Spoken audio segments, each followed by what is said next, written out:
अस्सलामु अलैकुम वरहमतुल्लाहि वबरकातुहू। सो आज हम सेकंड लेसन स्टार्ट करेंगे। इस लेसन में हम लोग कवर करेंगे कि मार्केट टाइमिंग्स क्या है स्टॉक मार्केट में, मार्केट के पार्टिसिपेंट्स कौन से हैं, कौन से लोग मार्केट में पार्टिसिपेट करते हैं, इन्वेस्टमेंट और ट्रेडिंग के बारे में बात करेंगे, फंडामेंटल एनालिसिस क्या होता है, टेक्निकल एनालिसिस क्या होता है, और कौन से आपको टूल्स या सॉफ्टवेयर्स चाहिए फंडामेंटल या टेक्निकल एनालिसिस करने के लिए।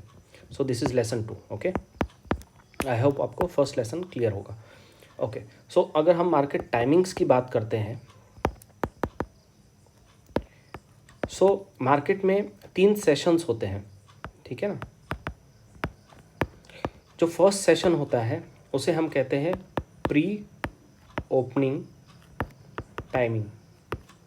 ओके, प्री ओपनिंग टाइमिंग ये सेशन बेसिकली होता है 9 बजे से लेकर 9:15 तक AM सुबह, ठीक है। तो ये हो गया आपका प्री ओपनिंग टाइमिंग। जो नॉर्मल सेशन होता है वो होता है आपका सुबह 9:15 से लेकर दोपहर में 3:30 तक। ओके, और जो लास्ट सेशन होता है हम उसे बोलते हैं post closing session. Okay, post closing session वो होता है 3:30 बजे से लेकर 4 बजे तक, ठीक है। अच्छा, ये जो प्री ओपनिंग टाइमिंग होता है इसमें 9 बजे से लेकर 9:08 तक आप ऑर्डर्स प्लेस कर सकते हो, ठीक है ना, खरीद सकते हो मतलब कोई भी स्टॉक, ठीक है। लेकिन हम बेसिकली काम करते हैं 9:15 से लेकर 3:30 के बीच में। जो भी आपको ट्रेडिंग करनी है, ऑर्डर पंच करना है, इन्वेस्टमेंट करना, जो भी है, जो नॉर्मल सेशन होता है हम उसके भी उसी में काम करते हैं। तो आपको हमेशा किस में काम करना है, 9:15 बजे से लेकर 3:30 बजे तक आपको काम करना है। तो ये हो गया मार्केट टाइमिंग्स, हमेशा याद रखना 9:15 से 3:30 बजे तक आपको काम करना है, ठीक है। अच्छा, अभी दूसरी चीज़ हो गई मार्केट पार्टिसिपेंट्स, कि मार्केट में पार्टिसिपेंट्स कौन से हैं, ठीक है ना। तो हम लोग जो छोटे निवेशक है या छोटे इन्वेस्टर्स हैं, हमारे जैसे लोग जो छोटे कैपिटल के साथ काम करते हैं, हम है बेसिकली रिटेल इन्वेस्टर्स। ओके, हम लोग रिटेल इन्वेस्टर्स हैं। इससे ऊपर होते हैं हाई नेटवर्थ इंडिविजुअल्स। ओके, कोई भी इंसान जिसके पास 5 करोड़ या उससे ज़्यादा कैपिटल है वो बेसिकली HNI होता है, ठीक है ना। सबसे पहले हो गया रिटेल इन्वेस्टर्स छोटे कैपिटल के साथ, जिसके पास 5 करोड़ है या उससे ज़्यादा है वो HNI है, हाई नेटवर्थ इंडिविजुअल। जैसे हमारे पास राकेश झुंझुनवाला, विजय केडिया, ये सब लोग क्या है, HNI से, ठीक है। अगर आपके पास 5 करोड़ है आप भी HNI as a HNI register कर सकते हो, ठीक है। थर्ड है FIIs and DIIs। So FIIs होते हैं फॉरेन इंस्टीट्यूशंस और DIIs होते हैं डोमेस्टिक इंस्टीट्यूशंस। सो जो भी इंस्टीट्यूशन, संस्था है ना, जिसके पास करोड़ों रुपए है, अरबों रुपए है ना, tens of thousands of crores rupees जिनके पास है, तो वो बेसिकली इंस्टीट्यूशंस होते हैं, है ना। हम उनको इंस्टीट्यूशंस बोलते हैं, इंस्टीट्यूशंस। अब इंस्टीट्यूशन में एक फॉरेन इंस्टीट्यूशन है और एक डोमेस्टिक इंस्टीट्यूशन है। फॉरेन इंस्टीट्यूशंस मीन्स बाहर के इंस्टीट्यूशन, बाहर की संस्थाएं या बाहर के म्यूचुअल फंड्स, ठीक है। और डोमेस्टिक इंस्टीट्यूशन मतलब हमारे इंडिया के जो भी इंस्टीट्यूशंस है या म्यूचुअल फंड्स है वो आगे डोमेस्टिक इंस्टीट्यूशंस में। सो मार्केट पार्टिसिपेंट्स में रिटेल इन्वेस्टर है, हम जैसे लोग, फिर HNIs है, उसके बाद इंस्टीट्यूशंस है जिनके पास अंधा पैसा है, समझ लो आप, ठीक है। थर्ड टॉपिक हम डिस्कस करने वाले हैं आज के लेक्चर में वो है types of investments and trading, ठीक है। सो सबसे पहले हम समझते हैं कि ट्रेडिंग और इन्वेस्टमेंट में डिफरेंट क्या है। सो इन्वेस्टमेंट जो होती है, इन्वेस्टमेंट वो लॉन्ग टर्म के लिए होती है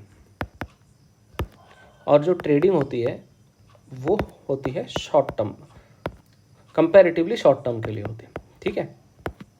अच्छा, इन्वेस्टमेंट में 2 ऑप्शन है और पहले हम इन्वेस्टमेंट की बात कर लेते हैं, ठीक है ना। इन्वेस्टमेंट में पहला ऑप्शन आपके पास है कि आप स्टॉक्स में डायरेक्ट इन्वेस्ट करो, है ना।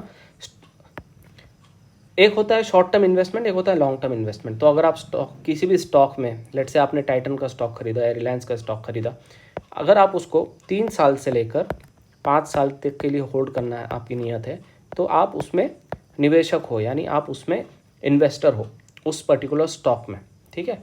तो इन्वेस्टमेंट ये हो गया, एक शॉर्ट टर्म इन्वेस्टमेंट मैंने आपको बता दिया, एक लॉन्ग टर्म 5 साल या उससे ज़्यादा हो सकता है, शॉर्ट टर्म मंथ 2 से 3 साल, ठीक है। अच्छा, इन्वेस्टमेंट का एक तरीका तो हो गया कि आप स्टॉक में काम कर रहे हो, स्टॉक खरीद रहे हो, उसके लिए आपको नॉलेज चाहिए, है ना, फंडामेंटल और टेक्निकल एनालिसिस आना चाहिए, उसके बारे में अगले टॉपिक में बात करेंगे। सो एक हो गया स्टॉक्स। अगर आपको स्टॉक मार्केट के बारे में उतनी जानकारी नहीं है, उतना नॉलेज नहीं है, तो आप जाहिर सी बात है कौन सा स्टॉक खरीदोगे, है ना, क्या देख के खरीदोगे। तो आप बेसिकली क्या करोगे उस केस में, आप म्यूचुअल फंड्स में SIP कर लोगे या लमसम डालोगे, है ना। लमसम कहते हैं कि भाई आपके पास एक अमाउंट है, 1 लाख 2 लाख जितना भी है, आप एक साथ म्यूचुअल फंड में डाल दिया। और एक होता है SIP means systematic investment plan, उसमें आप हर महीना कुछ ना कुछ अमाउंट डालते हो, ठीक है। अगर आपको कुछ भी नहीं आइडिया है स्टॉक मार्केट के बारे में, तो आप म्यूचुअल फंड में SIP करते रहते हो, SIP करते रहते हो, ठीक है। तो आपका पैसा कंपाउंड होता रहता है ना, उसके ऊपर जो भी आपको रिटर्न्स मिलते हैं। कंपाउंडिंग के बारे में हम आगे बात करेंगे। बट एक इन्वेस्टमेंट है स्टॉक्स में, एक हो गया आप डायरेक्ट म्यूचुअल फंड्स में कर रहे हो, इन्वेस्टमेंट कर रहे हो, ठीक है। उसके अलावा ETFs भी होते हैं, ठीक है ना, एक इंडेक्स फंड्स भी होते हैं, जैसे निफ्टी का इंडेक्स फंड है, वो सारी चीज़ें, उसमें भी आप इन्वेस्ट कर सकते हो। सो इन्वेस्ट के कई सारे ऑप्शंस हैं, ठीक है। अब हम बात करते हैं कि भाई फंडामेंटल और टेक्निकल एनालिसिस क्या होता है, ये हमारा 4th टॉपिक है, ठीक है। फंडामेंटल एनालिसिस, सबसे पहले इसके बारे में बात करते हैं। तो फंडामेंटल एनालिसिस बेसिकली होता है कि भाई उस कंपनी का फंडामेंटल्स कितने अच्छा है, यानी कंपनी का जो बिजनेस है वो कितना अच्छा है, उसमें बहुत सारे पैरामीटर्स होते हैं। वो डिटेल में फंडामेंटल एनालिसिस पे हम वीडियो बनाएंगे, लेकिन आप समझ लीजिए कि फंडामेंटल एनालिसिस मतलब कंपनी के अंदर कंपनी का बिजनेस कितना अच्छा है, कंपनी के रिटर्न्स कितने अच्छे हैं, रिटर्न ऑन कैपिटल एम्प्लॉयड कितना रिटर्न अच्छा है, कंपनी के ऊपर डेट तो नहीं है, कर्ज तो नहीं है, ठीक है ना। अच्छा, कंपनी का सेल्स ग्रो कर रहा है कि नहीं, कंपनी के प्रॉफिट्स ग्रो कर रहे हैं कि नहीं, कंपनी में प्रोमोटर होल्डिंग कितना है, ठीक है ना, और कंपनी का अंदर FIS और DIS की होल्डिंग है कि नहीं, स्ट्रॉन्ग हैंड्स उसमें है कि नहीं।